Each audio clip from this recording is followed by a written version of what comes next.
আজ জানাবো আপনাদের দেশ বিদেশ ও পশ্চিমবঙ্গের সব বাছাই করা সংবাদ। আপনি যদি চ্যানেলে নতুন হয়ে থাকেন এখনই চ্যানেলটি সাবস্ক্রাইব করুন। দেখে নিন আজকের সেরা সংবাদ।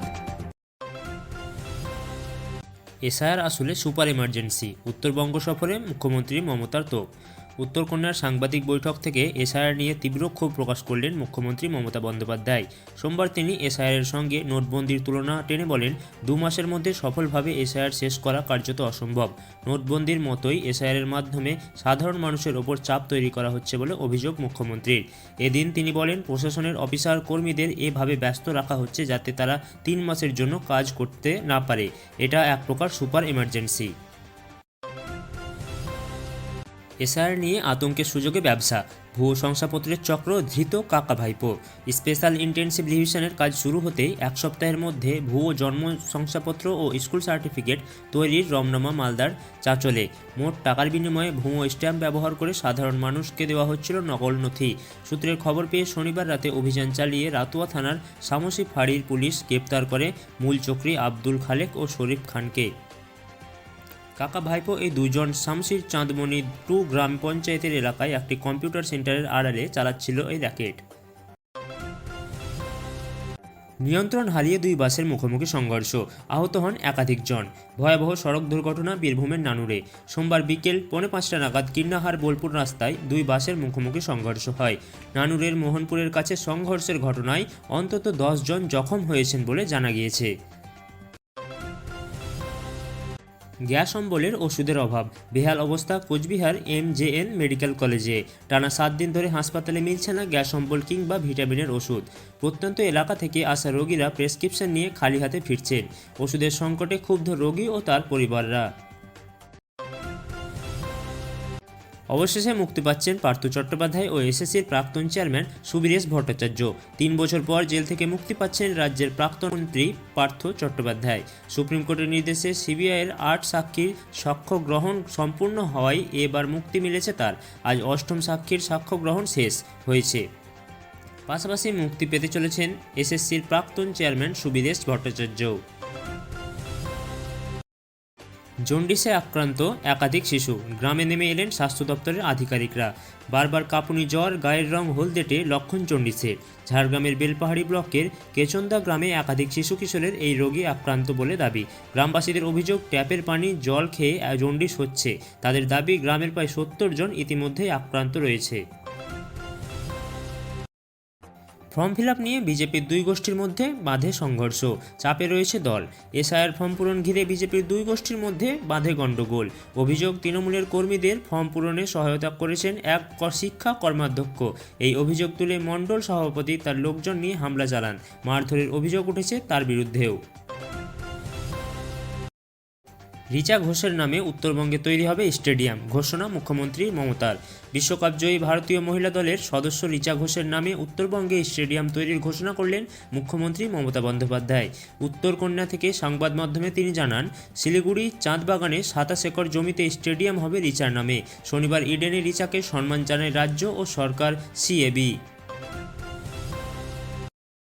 ডিসেম্বর থেকে রাজ্যে বাড়ছে মদের দাম, পুরনো MRP কেবল নির্দিষ্ট লিকারে। আগামী মাস থেকে রাজ্যে বাড়ছে মদের দাম। অর্থ দপ্তর ইতিমধ্যেই বিজ্ঞপ্তি জারি করেছে। 1 ডিসেম্বর থেকে দেশ বিদেশি সব মদের ওপরেই শুল্ক বৃদ্ধি হবে, তবে বিয়ারের দাম আপাতত অপরিবর্তিত থাকবে। রাজ্য সরকারের এমন সিদ্ধান্ত জানা গিয়েছে। ক্লাব মন্দিরে ফর্ম বিলি নিয়ে উত্তেজনা, হাওড়ায় বিতর্ক চরমে। শালিমার স্টেশনের কাছে দুর্গা মন্দিরের চাতালে বসে এক BLO এনুমারেশন ফর্ম বিলি করছিলেন। স্থানীয় এক বিজেপি কর্মী আপত্তি করলে তাকে মারধর করা হয় বলে অভিযোগ।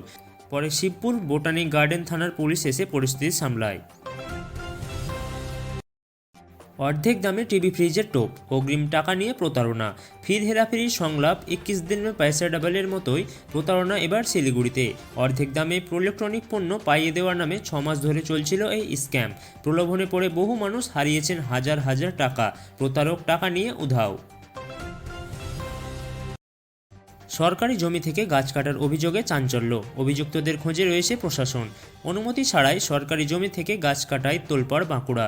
শনিবার সকালে রায়পুরের ঢেকু অঞ্চলের বক্সি হাই স্কুলের কাছে এই ঘটনা ঘটে। স্থায়ীদের তৎপরতায় গাছ কাটা বন্ধ হয়, তদন্ত নেমেছে প্রশাসন। বাংলাদেশ ও পাকিস্তান সীমান্তে জারি হাই অ্যালার্ট। দিল্লির লালকেল্লার কাছে বিস্ফোরণের ঘটনার পর থেকেই বাংলাদেশ ও পাকিস্তান সীমান্তে জারি করা হয়েছে কড়া নজরদারি। সোমবার রাত থেকেই সীমান্ত এলাকায় সতর্কতা বাড়ানো হয়েছে বলে জানা গিয়েছে। দিল্লি বিস্ফোরণের পর শাহকে ফোন মোদির, কড়া পদক্ষেপের ইঙ্গিত। লালকেল্লার সামনে গাড়ি বিস্ফোরণে ধৃত 8, আহত 12 জন। ঘটনার পর প্রধানমন্ত্রী নরেন্দ্র মোদীকে ফোন করেন স্বরাষ্ট্রমন্ত্রী অমিত শাহ। সূত্রে জানা গিয়েছে, শাহ কথা বলেছেন আইবি চিফের সঙ্গেও। দিল্লি বিস্ফোরণ নিয়ে মোদির সঙ্গে দেখা করবেন অজিত ডোভাল। গাড়ি বিস্ফোরণে রাজধানী হাই অ্যালার্ট। ঘটনার পর প্রধানমন্ত্রী নরেন্দ্র মোদীর সঙ্গে বৈঠকে যাচ্ছেন জাতীয় নিরাপত্তা উপদেষ্টা অজিত ডোভাল। রাজধানীতে গাড়ি বিস্ফোরণে চাঞ্চল্য, আহতরা হাসপাতালে। লালকেল্লার সামনে সোমবার সন্ধ্যায় আচমকা গাড়ি বিস্ফোরণ, মুহূর্তে আগুন ধরে যায়। ঘটনায় আতঙ্ক ছড়ায় এলাকায়। ঘটনাস্থলে পুলিশ পৌঁছায়, আহতদের হাসপাতালে ভর্তি করা হয়েছে। ট্রাম্পের ভাষণ বিকৃতির ঘটনায় ক্ষমা চাইলেন বিসিসি চেয়ারম্যান। আমেরিকার প্রেসিডেন্ট ডোনাল্ড ট্রাম্পের ভাষণ বিকৃতভাবে সম্প্রচারের অভিযোগে পদত্যাগ করেছিলেন BCC director general Tim Davie. এবার ভুল স্বীকার করলেন চেয়ারম্যান সমীর শাহ। তিনি বলেন, এটি ছিল জাজমেন্টের ভুল। যেখানেই বাঙালিদের বাংলাদেশি বলা হয়েছে, বিজেপি হেরে গেছে। তোপ জেএমএম নেতার। বাঙালি ও বাংলাভাষীদের বাংলাদেশি বলা নিয়ে সরব ঝাড়খণ্ডের মুক্তি মোর্চার সাধারণ সম্পাদক সুপ্রিয় ভট্টাচার্য।